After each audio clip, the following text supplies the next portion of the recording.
नमस्कार दोस्तों, स्वागत है आप सभी का आपके अपने YouTube channel online show DK में। और आज हम बात करेंगे एमटेट एग्जाम 2024 के लिए पर्यावरण अध्ययन के प्रैक्टिस सेट की। दोस्तों, जिस प्रकार के प्रश्न एमटेट एग्जाम में ईवीएस से पूछे जाते हैं, ऐसे ही प्रश्नों का प्रैक्टिस सेट आपके लिए लेकर आए हैं ताकि आपकी आने वाली जो एमटेट एग्जाम है वो काफी अच्छे से आप उसको क्लियर कर पाए। तो चलिए लगाते हैं प्रैक्टिस सेट को और देखते हैं प्रश्न आज के हमारे ईवीएस के। तो पहला प्रश्न यहां पर आता है, ज्ञानवाणी क्या है? ज्ञानवाणी एक टीवी कार्यक्रम है या फिर यह एनसीईआरटी के द्वारा डिजाइन की गई एक किताब है, या यह छात्रों के लिए सभी राज्य सरकारों के द्वारा प्रकाशित एक पत्रिका है? डी है, यह विभिन्न भारतीय शहरों में एफएम रेडियो स्टेशन है। तो देखिए, चार विकल्प की बात करें, आप पर्यावरण अध्ययन के अंतर्गत जो अंतरिक्ष है उसी के साथ में कुछ सामान्य ज्ञान के प्रश्न भी देखने को मिलते हैं, खेलों से संबंधित प्रश्न भी देखने को मिलते हैं।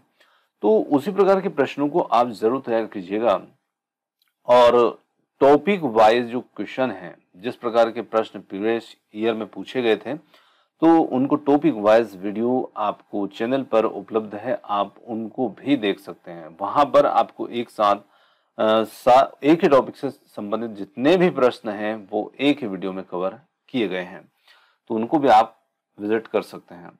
तो चलिए देखते हैं यहाँ पर इस प्रश्न का सही उत्तर। तो यहाँ पर हमारा जो प्रश्न है इसका सही उत्तर जो रहेगा वो इसमें रहेगा ऑप्शन नंबर डी, यह विभिन्न भारतीय शहरों में एफएम रेडियो स्टेशन है जो कि ज्ञानवाणी के नाम से चलता है।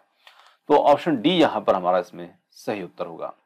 आगे लेते हैं अगले प्रश्न को। अगला प्रश्न है, रिक्त स्थान लोगों को वे क्या हैं और वे क्या बनना चाहते हैं के बीच की विसंगति को कम करने के लिए कार्य करने के लिए प्रेरित करते हैं। तो यहां पर है बुद्धि, लक्ष्य, रवैया, व्यवहार। तो बात की जाए रिक्त स्थान की, जहां पर लोगों को वे क्या हैं और क्या बनना चाहते हैं के बीच की जो विसंगति है उसको कम करने के लिए हम कार्य कब करेंगे?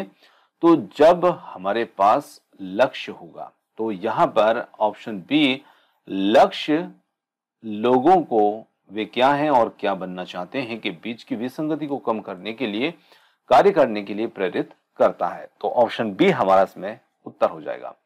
आगे लेते हैं, भारत का खनिज हृदय है। तो भारत का खनिज हृदय कौन सा है? छत्तीसगढ़ है, छोटा नागपुर का पठार है, केरल है, असम है। तो भारत का जो खनिज हृदय है वो कहलाता है, यहां पर जो छोटा नागपुर का पठार है, ऑप्शन नंबर बी, ये हमारा भारत का खनिज हृदय कहलाता है। आगे लेते हैं अगले प्रश्न को, जल के भौतिक प्रदूषण में कौन सा तत्व नहीं है? तो यहां पर है विद्युत चालकता, रंग, गंध या फिर पीएच। तो देखिए, जल के भौतिक प्रदूषण में बात की जाए तो यहां पर कौन सा तत्व इसमें शामिल नहीं होगा? तो यहां पर जो डी होगा वो होगा पीएच मान। और पीएच मान से भौतिक प्रदूषण मतलब हमें पता नहीं चलता है। तो उसकी विद्युत चालकता, रंग, गंध आदि पता चल जाते हैं, जिनसे भौतिक प्रदूषण हम जल के अंतर्गत देख सकते हैं। आगे लेते हैं अगले प्रश्न को। अब जैसे विद्युत चालकता यहाँ पर आया है, तो एक प्रश्न इससे संबंधित अक्सर पूछा जाता है, शुद्ध जल विद्युत का होता है। तो शुद्ध जल विद्युत का कुचालक होता है, जबकि उसी जल के अंतर्गत अशुद्धियां जब मिल जाती हैं तो निश्चित रूप से वो जल विद्युत चालकता प्रदर्शित करने लगता है। ये ध्यान रखिएगा। तो विद्युत चालकता प्रदर्शित कर रहा है मतलब कुछ अशुद्धियां उसके अंदर हैं। रंग में भी परिवर्तन आ जाता है, उसकी गंध में भी परिवर्तन आ जाता है जब जल प्रदूषित हो जाता है। आगे लेते हैं, ड्रिप सिंचाई विधि का उपयोग किसके लिए किया जाता है? वर्षा जल संचयन, जल संरक्षण, जल शोधन या उच्च बनाने की प्रक्रिया। तो यहाँ पर हम कह सकते हैं कि ड्रिप सिंचाई जो जल संरक्षण की एक विधि होती है, जहां पर जो सिंचाई की जाती है उसमें मतलब कम से कम पानी का उपयोग इसमें किया जाता है। आगे लेते हैं अगले प्रश्न को। अगला प्रश्न आता है, सामाजिक संरचना की केंद्रीय इकाई है। तो सामाजिक संरचना की केंद्रीय इकाई गोत्र, वंश, परिवार या दिए गए सभी विकल्प। तो यहाँ पर हम कह सकते हैं कि सामाजिक संरचना की केंद्रीय इकाई के रूप में जो माना जाता है वो माना जाता है परिवार। ऑप्शन नंबर सी यहाँ पर हमारा सही उत्तर होगा। ऐसी कौन सी 3 चीजें हैं जिनमें उच्च स्तर का फाइबर होता है? फल, सब्जियां या साबुत अनाज हैं, बर्गर, फ्राइज, मिल्क शेक है, सलाद, मक्खन, अचार है, पिज्जा, नाचोस और सैंडविच। तो देखिए ऐसी 3 चीजें जिनमें उच्च स्तर का फाइबर होता है वो है फल, सब्जियां और साबुत अनाज जो होते हैं। इनमें हमें उच्च स्तर का फाइबर देखने को मिलता है और इन्हें हमें प्रतिदिन अपने भोजन में शामिल भी करना चाहिए। आगे लेते हैं अगले प्रश्न को। भारत में कौन सा राज्य सबसे अधिक मात्रा में रासायनिक उर्वरकों का उपयोग करता है? तो यहाँ पर भारत में जो राज्य है वो सबसे ज्यादा मात्रा में रासायनिक जो उर्वरक होते हैं, खाद होते हैं, उनका प्रयोग करता है राजस्थान, पंजाब, उत्तर प्रदेश, हरियाणा। तो राज्य है यहाँ पर ऑप्शन नंबर बी, जो कि है पंजाब। और देखिए पंजाब एक ऐसा प्रदेश है जहां पर खेती में सबसे ज्यादा रासायनिक उर्वरकों का उपयोग किया जाता है और कैंसर के मरीज भी इस राज्य में आपको बहुत ज्यादा देखने को मिलते हैं। पंजाब में एक ट्रेन भी चलती है कैंसर ट्रेन के नाम से, जिसमें कैंसर के जो मरीज होते हैं वो अक्सर अपना इलाज करवाने के लिए इधर से उधर जाते हैं। तो ये सारी जो बातें हैं वहां पर रासायनिक उर्वरकों के उपयोग करने से ये समस्याएं जो उत्पन्न होती हैं, तो पंजाब का नाम यहाँ पर सबसे ज्यादा मतलब आता है इस स्थिति में। आगे लेते हैं अगले प्रश्न को। निम्नलिखित में से कौन कृत्रिम रेशे का उदाहरण नहीं है? तो नायलॉन, पॉलिस्टर, रेयन, जूट। तो देखिए कृत्रिम रेशे की बात की जा रही है। कृत्रिम रेशा जो कि कारखानों के अंतर्गत बनता है, प्राकृतिक रूप से न बना करके, मतलब कृत्रिम मानव संश्लेषित होता है। तो यहाँ पर नायलॉन, पॉलिस्टर, रेयन जो है ये ऐसे हैं, ये तीनों ही ये आते हैं कृत्रिम रेशे में। पर जूट जो होता है वो यहाँ पर एक प्राकृतिक रेशे के अंतर्गत शामिल होता है। तो देखिए प्रश्न प्राकृतिक का भी पूछ सकते हैं, तो प्राकृतिक कौन सा है ये भी पूछ सकते हैं, जूट आ जाएगा। और कृत्रिम कौन से है? तो ये तीनों ही यहाँ पर कृत्रिम रहेंगे। आगे लेते हैं अगले प्रश्न को। निम्नलिखित में से कौन सा दिवस 1 जून को मनाया जाता है? विश्व एड्स दिवस, विश्व दुग्ध दिवस, विश्व पर्यावरण दिवस, विश्व फोटोग्राफी दिवस। तो यहाँ पर हमारा सही उत्तर हो जाता है ऑप्शन नंबर बी, विश्व दुग्ध दिवस जो है ये मनाया जाता है 1 जून को। आगे लेते हैं अगले प्रश्न को। ऐसे बच्चे जो गंदे कपड़े में आते हैं उन्हें रिक्त स्थान कक्षा से बाहर रखना चाहिए, अपने माता पिता को बुलाने के लिए कहना चाहिए, स्वच्छता के महत्व के बारे में बताना चाहिए, या फिर आर्थिक मदद दिया जाना चाहिए ताकि वे स्वच्छ वस्त्र पहन सकें। तो देखिए जब ऐसे बच्चे जो गंदे कपड़े में आते हैं, उनका जो यूनिफॉर्म या जो भी कपड़े में पहन कर आ रहे हैं वो काफी गंदे हों, तो उन्हें हमें स्वच्छता के महत्व के बारे में बताना चाहिए। और जब हम बच्चों को स्वच्छता के बारे में बताएंगे तो निश्चित रूप से जब वो उसके महत्व को जानेंगे तो निश्चित रूप से थोड़ी सी अपनी आदत में सुधार लेकर आएंगे। उनको सीधे से एक ही बात कहें, जहां पर गंदगी होती है या मेला या गंदापन आपको दिखाई देता है तो समझ जाइए वहां पर कीटाणु। तो जब बच्चे अपनी गंदी यूनिफॉर्म को देखेंगे उन्हें लगेगा कीटाणु। तो इस प्रकार से हम बच्चों को थोड़ा सा एक हिंट ऐसी दे सकते हैं जिससे जब भी वो गंदी चीजों या गंदी कपड़े या गंदी आदत के बारे में जब भी सोचेंगे तो उन्हें ध्यान आ जाए कि यहाँ पर कीटाणु हो सकते हैं, तो वो स्वच्छता के महत्व को समझ सकते हैं। तो इस प्रकार हम बच्चों को कई तरीके से स्वच्छता के महत्व को बता सकते हैं। आगे देखिए, विशिष्ट क्षमताओं और कौशल जैसे संगीत, तार्किक सोच या देशिक योग्यता के लिए छात्रों की क्षमता का आकलन करने के लिए परीक्षण को रिक्त स्थान कहा जाता है। इसे हम उपलब्धि परीक्षण, अभिक्षमता परीक्षण, कौशल परीक्षा, प्रवीणता परीक्षा। तो यहाँ पर हम कह सकते हैं कि विशिष्ट क्षमताओं, कौशल जैसे संगीत, तार्किक सोच या देशिक योग्यता के लिए छात्रों की क्षमता का आकलन करने के लिए जो परीक्षण होते हैं उसे हम अभिक्षमता परीक्षण कहते हैं। ऑप्शन नंबर बी हमारा इसमें उत्तर हो जाएगा। बाढ़ परिवर्तनशीलता को मापने के लिए किस विधि का प्रयोग यहाँ पर किया जाता है? तो देखिए इसके लिए 4 विकल्प हैं हमारे। FFI और दूसरा विकल्प यहां पर है हमारा FFMI, तीसरा आता है यहां पर FI और डी विकल्प है यहां पर FMI। तो इसके लिए यदि हम प्रश्न के सही उत्तर की बात करें तो यहाँ पर बाढ़ की जो परिवर्तनशीलता होती है उसको मापने के लिए जिस विधि का प्रयोग किया जाता है उसे हम कहते हैं FFMI।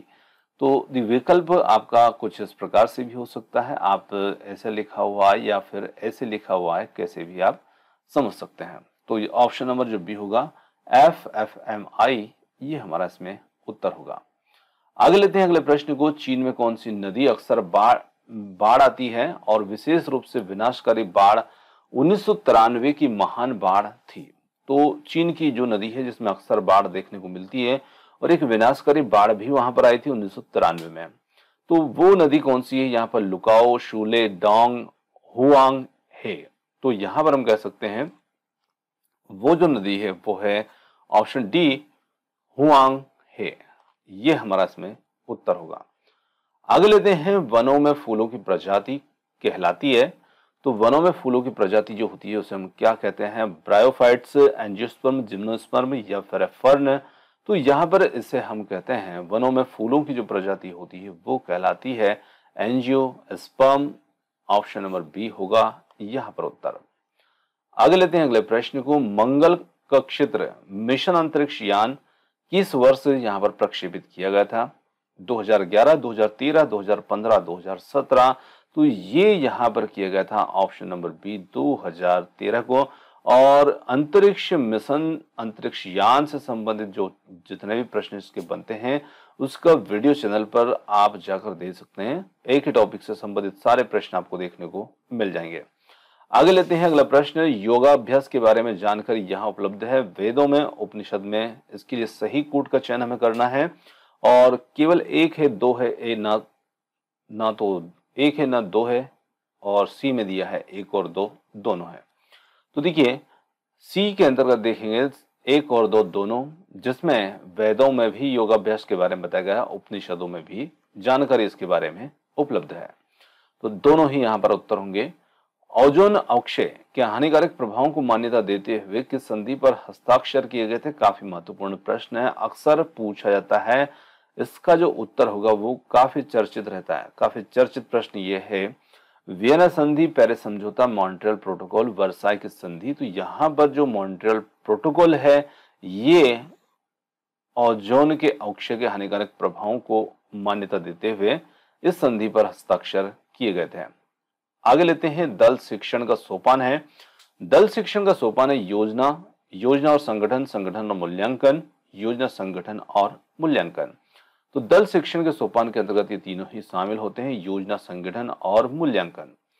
घरेलू स्तर पर मानव मल का प्रबंधन, इसका मतलब है कि शौचालय या शौचालय तक पहुंच को इस रूप में संदर्भित किया जाता है। सीवेज, बुनियादी स्वच्छता, कीचड़, ठोस अपशिष्ट। तो इसे बुनियादी स्वच्छता के रूप में संदर्भित किया जाता है। ऑप्शन बी हमारा उत्तर होगा। आगे लेते हैं अगला प्रश्न। खाद्य पदार्थ सुरक्षित रखने की जो प्रक्रिया होती है उसे क्या कहते हैं? खाद्य संरक्षण, प्रशीतन, उबालना, पाश्चराइजेशन। तो यहाँ पर इसे हम खाद्य संरक्षण के अंतर्गत रखते हैं इस प्रक्रिया में। ऑप्शन नंबर ए हमारे यहाँ पर उत्तर। अगला प्रश्न लेते हैं, कोई भी पदार्थ जो मुंह द्वारा ग्रहण किया जा सके वह शरीर के लिए अधिक उपयोगी सिद्ध हो कहलाता है। तो यहाँ पर खनिज, भोजन, पदार्थ, जल। तो यहाँ पर सही उत्तर हमारा होगा ऑप्शन नंबर बी, भोजन। आगे बढ़ते हैं अगले प्रश्न पर। निम्नलिखित में से कौन सा त्योहार तमिलनाडु में हर 12 साल में एक बार मनाया जाता है? तो बात की जाए यहाँ पर फ्लोट फेस्टिवल, मामल्लापुरम या जल्लीकट्टू या महामगम। तो यहाँ पर महामगम जो है ऑप्शन नंबर डी, ये त्योहार तमिलनाडु में हर 12 वर्ष में एक बार मनाया जाता है। आगे लेते हैं अगले प्रश्न को। अगला प्रश्न आता है, खो खो की एक टीम में कुल कितने खिलाड़ी होते हैं? तो यहाँ पर हैं 7, 8, 12 और 15। तो खो खो की जो एक टीम होती है वहां पर खिलाड़ी की संख्या होती है ऑप्शन सी, 12। आगे बढ़ते हैं, भगोरिया हाट महोत्सव किस राज्य में आयोजित किया जाता है? तो यहाँ पर भगोरिया हाट की बात की जाए ओडिशा, पश्चिम बंगाल, मध्य प्रदेश या केरल। तो यहाँ पर सही उत्तर हमारा जो होगा वो हो जाता है Madhya Pradesh. Option number C, Bhagoria हाट महोत्सव मध्य प्रदेश में आयोजित किया जाता है। आगे लेते हैं प्रश्न अगला, India state of forest report रिक्त स्थान प्रकाशित की जाती है वार्षिक, द्विवार्षिक, त्रिवार्षिक या फिर हर 5 साल में। तो यहां पर India state of forest report जो है ये द्विवार्षिक पत्रिका है और ये जो रिपोर्ट है 2 वर्षों में प्रकाशित की जाती है। तो ऑप्शन बी यहां पर हमारा उत्तर होगा। उष्णकटिबंधीय क्षेत्र में सबसे बुरा प्राकृतिक खतरा है, तो उष्णकटिबंधीय चक्रवात का, सुनामी का, बाढ़ का, भूकंप का। तो यहां पर हम कह सकते हैं उष्णकटिबंधीय चक्रवात क्षेत्र में सबसे बुरा प्राकृतिक खतरा जो है उष्णकटिबंधीय चक्रवात का होता है और इसमें ऑप्शन ए हमारा इसमें उत्तर होगा। आगे लेते हैं अगले प्रश्न को। संरक्षण दल ने पाया कि पहाड़ी में मिट्टी के पत्थर की एक परत मुख्य अपराधी थी जिसके कारण किले के विभिन्न हिस्सों में पतन हुआ और उन्होंने यह पता लगाने के लिए एक विधि का सुझाव दिया और सफलतापूर्वक कार्यान्वित किया कि डेकिलनोमीटर परीक्षण, प्लास्टिसिटी परीक्षण या इंक्लिनोमीटर परीक्षण या मृदा प्रोफाइल परीक्षण। तो कहने का मतलब है जो परीक्षण है उस परीक्षण का नाम यहां पर हमें इसमें देखना है। तो वो होगा ऑप्शन नंबर सी यहां पर हमारा उत्तर।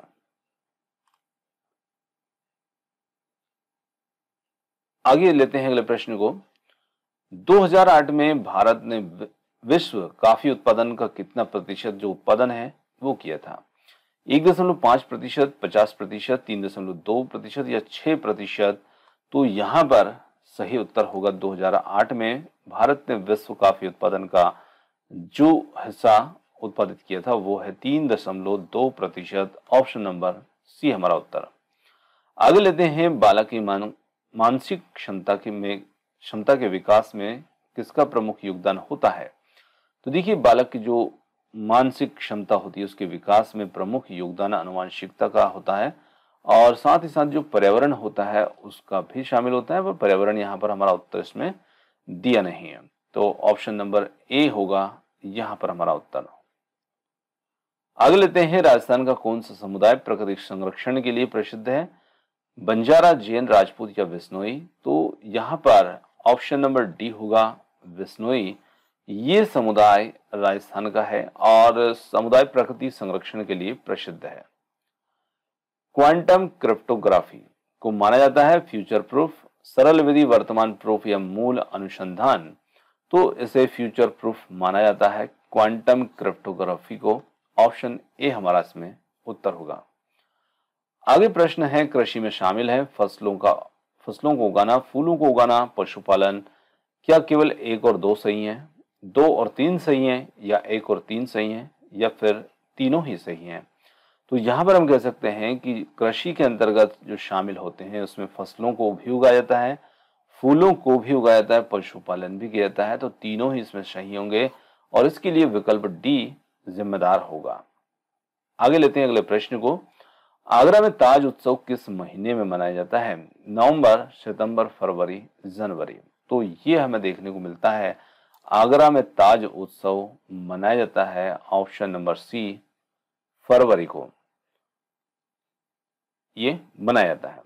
तो दोस्तों यहाँ पर आज की जो 30 प्रश्न थे पर हमने कुछ प्रश्न इसमें और ऐड कर लिए थे। तो यहाँ पर जो 34 क्वेश्चन थे वो आपको देखने को मिले और क्वेश्चन आपको कैसे लगे कमेंट्स करके जरूर बताइएगा।